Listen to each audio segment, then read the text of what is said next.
কিরে শিহাব, বড় হয়ে গেলি, এখনো কি সেই ছোট্ট মনটা থেকে গেছে নাকি? পুকুরে সেই কখন নেমেছিস? বলি এবার ওঠ। তুমি এত প্রতিদিন বকা দাও কেন চাচি? আমার পুকুরে সাঁতার কাটতে ভালো লাগে। দেখছিস না, পুকুরে পানি কম হয়ে গেছে। যা, এবার ওঠ, বাড়ি যা। দেখবি তোর বউ আজ তোকে কি করে। উঠছি উঠছি, এত আর বকাচকা করো না তো। শিহাব পুকুর থেকে উঠে বাড়িতে গেল।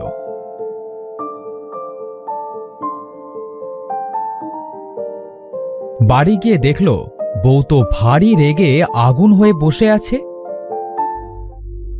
বলি বাড়িতে কি করতে এসেছো? যাও পুকুরে গিয়ে সাঁতার কাটোগে।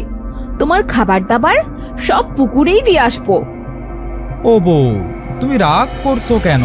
তুমি তো জানো আমি একটু সাঁতার কাটতে পছন্দ করি, এই জন্যই প্রতিদিন বাড়িতে দেরি করে আসি। তাই তো বলছি, কাল থেকে আর বাড়িতে আসার দরকার নেই। তোমার কাঁথা বালিশও কাল থেকে পুকুরে দিয়ে আসবো, কেমন? বউ, এত রাগ করো না তো। যাও, আমি কাল থেকে আর পুকুরে যাব না।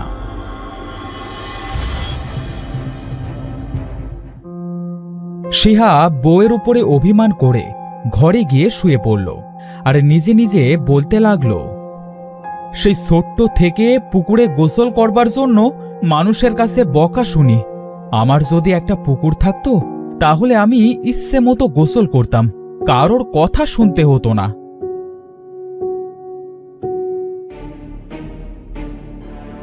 তোমার এত রাগ কোথা থেকে আসে বুঝি না। সেই কখন থেকে ভাত বেড়ে বসে আছি, আর তুমি পুকুরে গোসল করতেই আসো। আসলে আমার ছোট্ট থেকে নিজের একটা পুকুরের খুব শখ, কিন্তু আমি গরিব হবার কারণে সেই শখটা কোনোদিনও পূরণ করতে পারিনি। ও আচ্ছা, আমারই ভুল হয়েছে। এবার এসো তো, এসো খেয়ে নাও।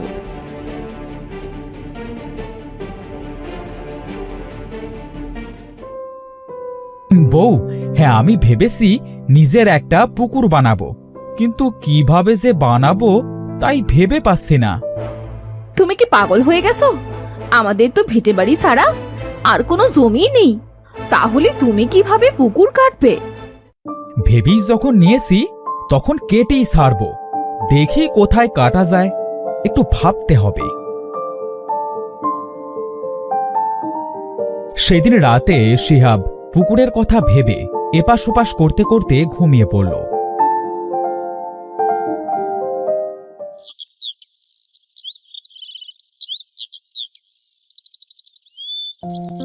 পরের দিন শিহাব তার বউকে ডেকে বলল, বউ, ও বউ,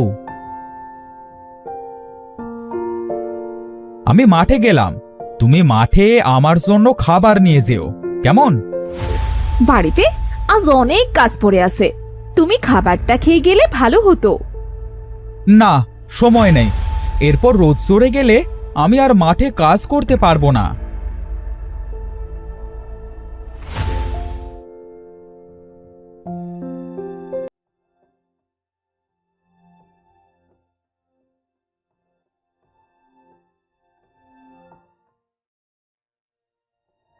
আমার তো একটা পুকুর কাটবার খুব শখ।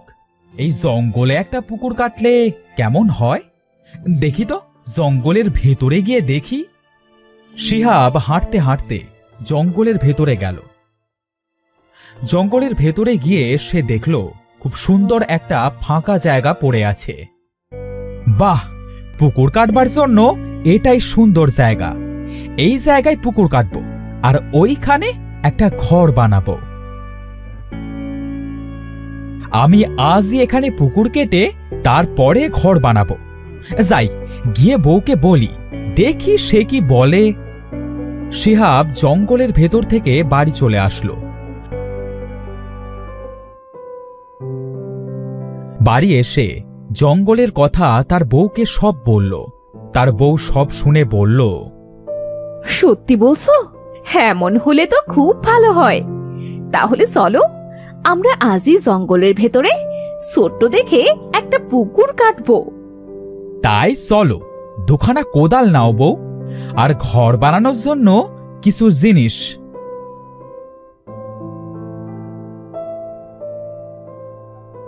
তারা তাদের প্রয়োজনীয় জিনিস নিয়ে জঙ্গলের উদ্দেশ্যে রওনা দিল।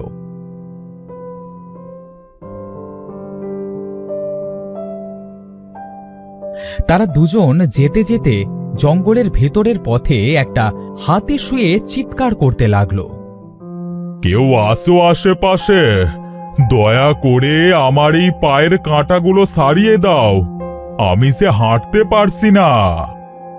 হোগো, ওই দেখো, একটা হাতি মনে হয় বিপদে পড়েছে। চলো তো গিয়ে দেখি।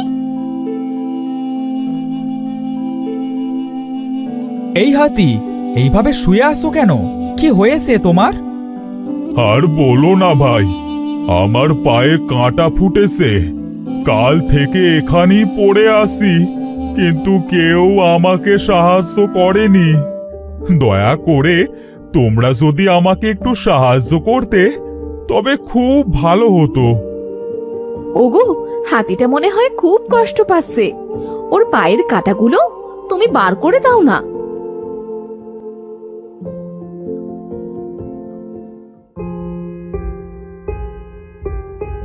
তা ভাই হাতি, তুমি তো দেখছি আমাদের মতো কথা বলতে পারো। তা কিভাবে কথা বলছো শুনি? ভাই, এটা ডাইনি বুড়ির এলাকা। এই ডাইনি বুড়ির এলাকায় যে প্রাণী আসে তার মুখে মানুষের মতো বুলি ফোটে। ওমা, তাই নাকি? ওই ডাইনি বুড়ি বুঝি তোমার এলাকায় জাদু করে রেখেছে? হ্যাঁ, সে যেন সহজেই সব প্রাণীর কথা বুঝতে পারে, তাই সে এই জাদু করে রেখেছে। কিন্তু শুনেছি বুড়িটা নাকি মাটির নিচে বন্দি আছে। তাই নাকি? তাহলে তো আর আমাদের কোনো ভয় নেই। নাও, এবার তুমি হাঁটতে পারো। তোমার পায়ের সব কাঁটা বার করে দিয়েছি। ভাই, তোমরা এই জঙ্গলে কি করতে এসেছো? আমার খুব শখ নিজের একটা পুকুর থাকবে, তাই এই জঙ্গলে পুকুর কাটতে এসেছি, আর তার পাশে একটা ঘর বানাবো, বুঝলে? ও, তাই নাকি? হে, তাহলে তো খুব ভালো হবে। এই বনের পশু পাখিদের পানির খুব অভাব। চলো, তাহলে আমিও তোমাদের সাথে সাহায্য করে দিব। হোগো, তাহলে তো খুব ভালো হবে। চলো, আমরা তাহলে আজই পুকুর কেটে ফেলবো। হ্যাঁ, চলো, আমি তোমাদের পানির ব্যবস্থা করে দেব। তারা সবাই সেই ফাঁকা জায়গায় গেল। সেখানে গিয়ে তারা ছোট্ট করে একটা পুকুর খনন এবং ঘরটা করে ফেলল। শিহাব পুকুরটা করে তো খুব খুশি হল। অবশেষে আমার পুকুর কাটবার ইচ্ছেটা পূর্ণ হলো। ভাই হাতি, এবার তুমি আমাদের পানির একটা ব্যবস্থা করে দাও। হ্যাঁ হ্যাঁ, তোমরা এখানে দাঁড়াও। ওই পাশে একটা ঝর্ণা আছে, আমি মুখে করে পানি এনে তোমার পুকুরে দিয়ে দেব। হাতি এই কথা বলে সেই ঝর্ণার কাছে গেল।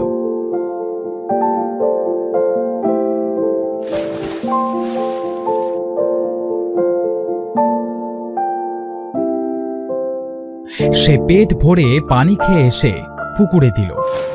এইভাবে যত সময় না পুকুরটা পানি দিয়ে ভর্তি হলো, তত সময় হাতিটা পুকুরে পানি দিল।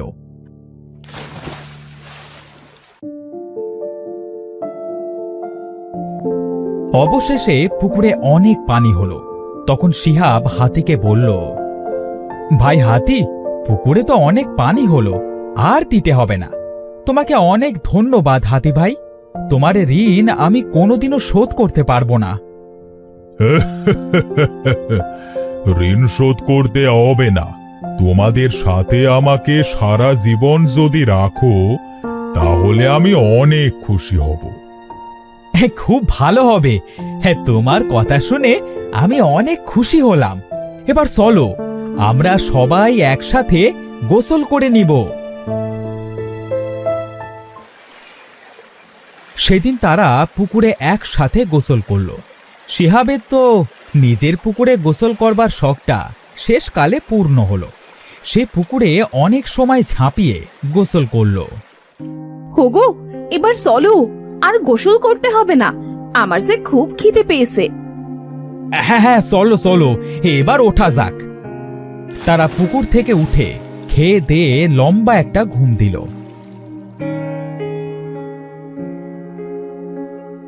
পরের দিন সকালে তারা যখন ঘুম থেকে উঠল, তারা দেখল তাদের পুকুরে কোনো পানি নেই।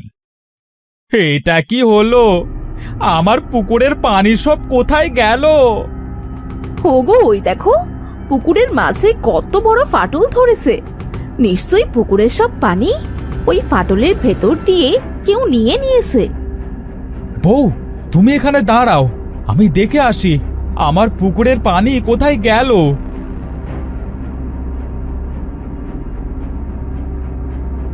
শিহাব হাঁটতে হাঁটতে পুকুরের ফাটলের ভেতরে নেমে পড়ল। সে দেখল ফাটলের ভেতরে একটা সুড়ঙ্গ পথ। সে সেই পথ দিয়ে মাটির নিচে একটা প্রাসাদে পৌঁছালো। দেখল সেখানে একটা বুড়ি যজ্ঞ করছে। কে তুমি?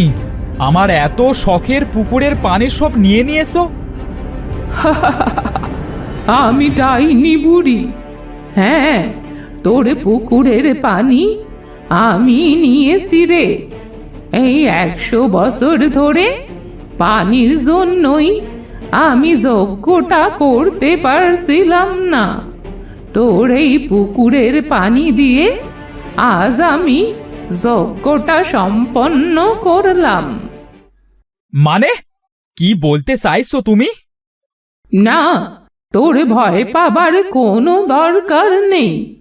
আমি তোর কোনো ক্ষতি করব না। তোর জন্যে আমি এই যজ্ঞটা করতে পেরে আজ মুক্ত হতে পেরেছি। তাই তোর পুকুরের পানি আমি আবার ফিরিয়ে দেব।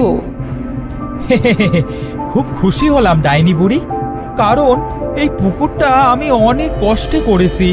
এটা আমার খুব শখের পুকুর। সেটা আমি জানি। চল এবার ওপরে চল, আমি তোর পুকুরে আবার পানি দিয়ে দেব।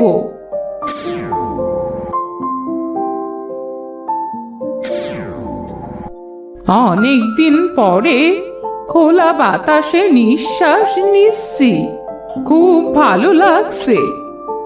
হোগো, এটা কি? মাটির নিচে থেকে তোমরা আসলে কিভাবে? আরে বউ, সব তোমাকে পরে বলবো।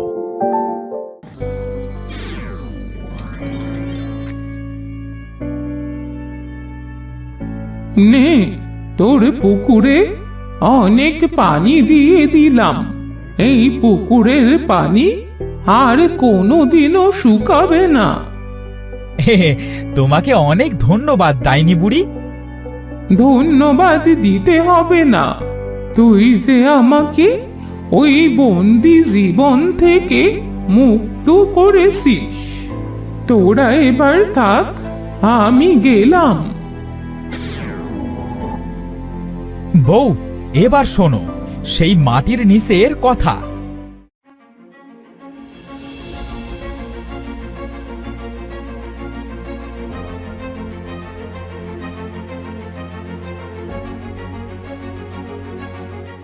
ও মা, তাই নাকি? সাক, বুড়িটাও বাঁচলো আর আমাদেরও বাঁচালো। হ্যাঁ বউ, ঠিকই বলেছ। এবার চলো ঘরে ফেরা যাক। এভাবে কৃষকের পুকুরের শখটা পূর্ণ হলো। এরপর তারা সারা জীবন সেই জঙ্গলে সুখে শান্তিতে বসবাস করতে লাগলো।